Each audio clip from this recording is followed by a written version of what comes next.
Hello folks, and welcome to or welcome back to the channel. I'm Paul. In the next video after this one that you're going to see now, I'm going to be doing a bit of a planning video which is going to look at a few ideas and a few updated ideas for how the various modules are going to come together. And also, as part of that, I'm going to be making a decision as to which module to complete next. And also, I'll be hoping to ask your ideas on that as well. So yeah, that's to look forward to on the next one. And it should be interesting seeing about those different modules and which ones are going to come together. As part of that, one of the modules I'm going to be doing is a preservation line module, which is going to allow me to run some fantastic locomotives like this, the Bachmann's Quebec. So in the meantime, I'll leave you to the video. Hope you enjoy it. It's an updated version of the river section module, which is coming along nicely now. And I'd just like to say, as always, a big thank you to everyone who's subscribed to the channel, for anyone who comments and views it, and also a big thank you to all the recent subscribers after the last video. Really appreciate that, and I hope you enjoy the video. Bye for now. Hello folks, Paul here, UK Rails and More. Hope you're all keeping safe and well. So for this video, it's going to be a bit of a general update video, and a couple of things I just wanted to do in preparation for some more scenic work on the next day, basically. So I just want to get that painted up at the top, that embankment section. Also, I want to do a little bit in scenically on that bit there as well. I'm thinking I'm going to have the banking sort of raised up as if it's going towards higher ground, as you get with the road going up to higher ground there. So rather than just being an embankment all on the flat, I'm going to start raising that ground up a little bit over there as well. Other little updates, I've just been highlighting just little bits there as way of a little bit of weathering, just adding a tiny little bit of different colour on it just to break up the one plain colour, whether it could be just like bits of rust or what, just an experiment really with that. It's very much a work in progress, and again, sort of where water level is or low down there, just again a little bit of white weathering there as well. But again, I'm going to do a lot more with these things. Another thing, retaining the bank protection on that side, I've done as well. And again, I just experimented differently to the one over there. The weathering on that one, I just wanted to do a different type of weathering, as if this has been done at a different stage. It may be older or something. And again, I will be doing some of the other methods of protecting the riverbanks on some of the other sections as well. So thanks for any your thoughts and suggestions on those.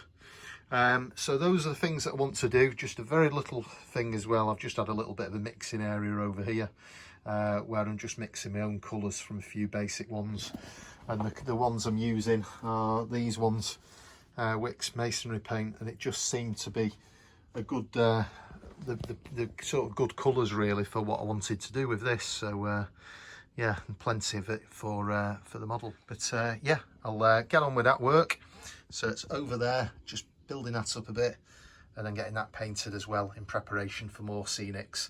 And again, these areas are all going to be sort of continually weathered and stuff and detailed as we go along. So yeah, I'll speak to you very soon. Bye for now. Okay folks, welcome back. So yeah, there's a quick bit that's just been done with some of the green paint, and this is just a very kind of slight water mix with the PVA glue, and I've just done it in the old thing that the paint was in as well for that, and just added a little bit of water and going for something that's going to dry quicker. And then for the actual banking there, to something to drape the paper mache over, I'm just using a bit of that bubble wrap, because again, that's just nice and easy to use, incredibly lightweight when it's finished because it's just air basically, and it's nice and easy to mould. I can add a little bit more on as I go on if I want with that. So I'll speak to you in a mo. Hello folks, welcome back. So yeah, just completed some of the scenics just on there now, the paper mache. It will be a lot easier to see as soon as you get the green paint on it. But basically, I didn't want it to look as if it was just all flat, that level. I wanted to make it look as if the landscape was kind of rising slightly in that direction, so it's not just a completely flat valley bottom, that it undulates a bit. So yeah, we'll see what it looks like when it's finished, and if need be, it's easy enough to adjust anyway. But I thought that might just add a little bit more variety, as if it's looking as if it's got a slightly steeper bank on that side there.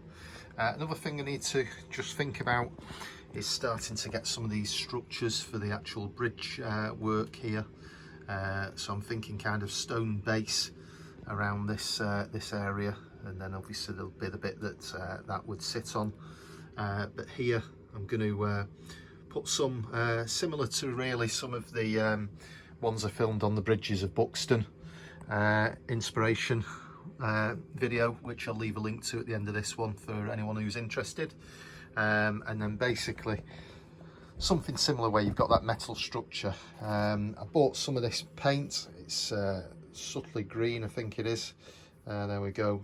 It's just Wicks walls and ceiling paint, but I thought that was quite a decent colour that you get them sometimes painted where the roads go underneath them. So I'm going to have a go again scratch building this myself. I know you can buy them, and they're very good, the ones you can buy. But I thought, just let's have a go at scratch building as much as I can, really, and then see how it works out. So I've got something there, that piece of card, and that's the approximate height. I think that looks quite suitable. Again, I've not really measured that. That would be one of the lower type ones, which would where you'd have railings at the top as well.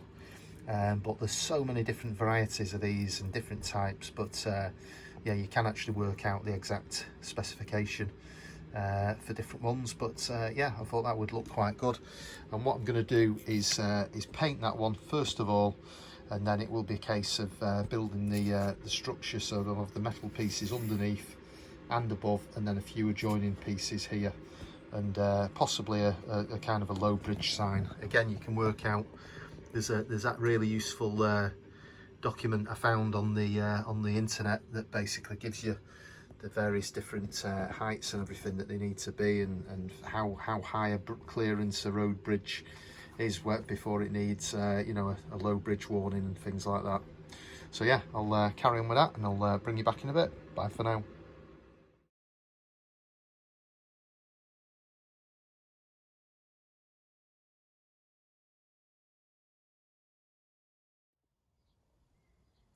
Hello folks, welcome back. So it's Saturday now, and a fantastic day weather-wise in the UK. So yeah, just as a bit of an update, a couple of jobs for today.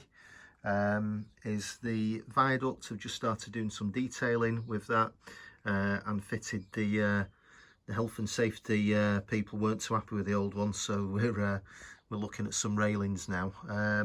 So yeah, those are obviously, they're going to be painted up a sort of a metallic colour, I think, as if they're just sort of plain metal. And basically those are just made, I don't know if you can see the detail, they're just some pins from Wicks, so 20mm pins, and basically using some of the matchsticks. Now if you look carefully, you'll see that they do actually split the matchsticks, but not enough to damage them, you know, completely, so they don't work, kind of thing. So I think once you've got some glue and they've got painted, those little gaps should fill up nicely, and they just need finely adjusting, really. But I thought, yeah, it was quite an easy, cheap way to do some protection for the viaduct. That's just some of the bits of weathering I've started to make a try on. And also moving on here, I've started to think of the actual structure of the bridge as well. So very early stages, but I've made this, I've scratch built this kind of metal standard type thing that you see, and then just put some of the flashing for the warnings there, really. Obviously things like the red sign there, that's just sort of symbolic of roughly how it would look, but I'm going to get some proper signs and everything just to really finish off the detail. But I was quite happy with that. if anyone, I've not recorded how I've made that or anything, but if anyone would be interested, I'm going to be building a few more of these type things, probably one just in this area here where we go underneath the lower level embankment. So if anyone's interested in finding out how I did that, then just leave us a comment and I will get back to you, and I'll sort of do the next one as a bit of a scratch built process. But yeah, quite pleased with that one. So yeah, jobs for today. I want to just finish off or put some scenics on this bank so that it looks just like the road is just naturally cut into it with that retaining wall. The retaining wall is going to be further detailed as we go along. And also I just need to start thinking about some of the foundations for the structure of the bridge here. And also, I don't know if you can see that, that's the bit I adjusted where I've just made the banking just go up a little bit more. So, and I'm thinking possibly there, I'd like that area as just a bit of a kind of a field area maybe at the bottom where it's a bit more maintained and perhaps separated off from the rest of the banking. So yeah, of course there will need to be some trees here as well, and a bit of a fencing and different things like that. So yeah, a few things to do there, and then obviously after that I'm looking forward to getting on with some of the ballasting, and that should really finish off this little section of this embankment. And then of course there's going to be the ballasting for the top as well. So yeah, quite a bit to be getting on with, but it's a fantastic day outside. So yeah, I'll get on with a few things and bring you back in a bit. Bye for now.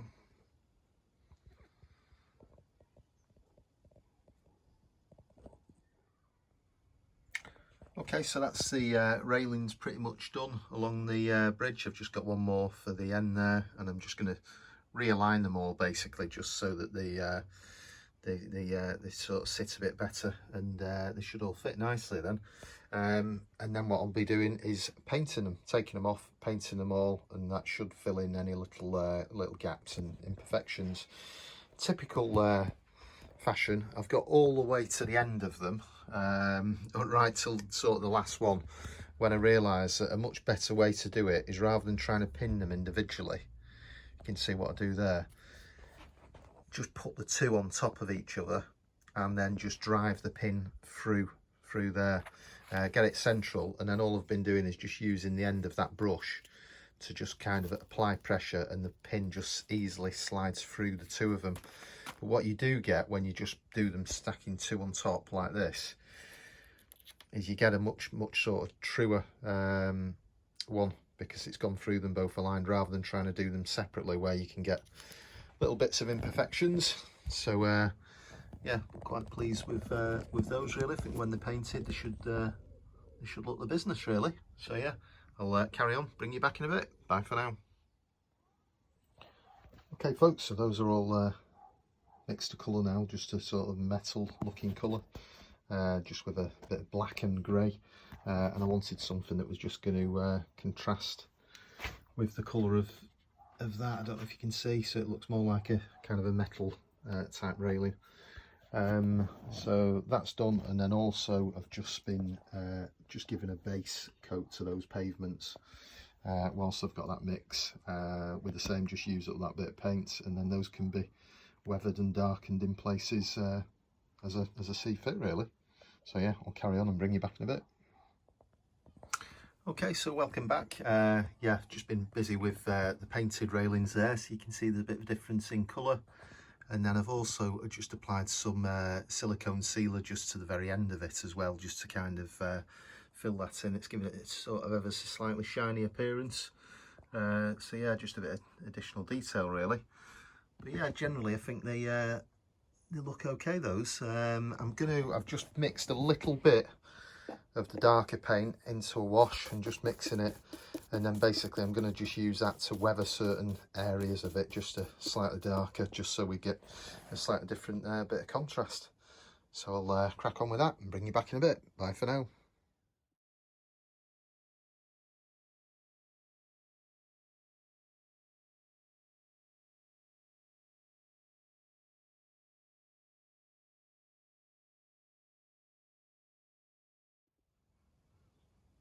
Hello folks and welcome back. So yeah, just to update you, we've got that bridge in place there. There's still more work to do on the other stanchions on the other side, but I've just been doing some of the scenic work there, just a combination really of some of the DIY homemade stuff, foam based stuff, and some lichen and a bit of flock as well, and the usual scatter. So yeah, hopefully that sort of makes it look as if it's the road's just cut in to the hillside. And then just beyond, that's still to do. It's painted green, but that's still to do when that's all dried off. Just moving over to the other side, just sort of provisional. You know, there's only one stuck down, but the others aren't yet. They're going to need quite a bit more work, but basically just trying a few different shades. I think they would probably need to be darkened up a bit, but yeah, quite pleased with those for now. And that's about it. I think I'll leave this one here and come back with another one when I've got a bit more to update you on. But other jobs, basically that other side round there is going to need doing, and there's also need to do some work in this particular area, and also the detailing on places like that where that just needs tidying up, and certainly the end here needs tidying up as well. And then after that, there's not a great deal more to sort of immediately do on this module, I think. And the main thing obviously is the river. That needs a varnish doing, and some kind of feet at the bottom of there just to protect those. And then the next big thing, I suppose, is going to be the ballasting. I'm going to do 2 different shades of ballast, so there'll be different types of ballast on the lower to the upper line, and then that'll be a good little step forward. And then it'll be just lots of little details, people, animals, different things, workers, etc. and things like that. The next video I'm going to do is probably going to be a little bit of an updated planning type one, where I'll look into a little bit more and explain a little bit more about my ideas for how these modules are going to fit together, and really which is the next module I'm going to do next. Logically, the one that this one runs onto to the left, where there'll be a station for the lower line, which you will just see part of that. There'll be a bit of a scenic break for that one. And then the upper line is probably going to run a short distance, maybe half of that module, before probably disappearing into a tunnel into some proper high ground.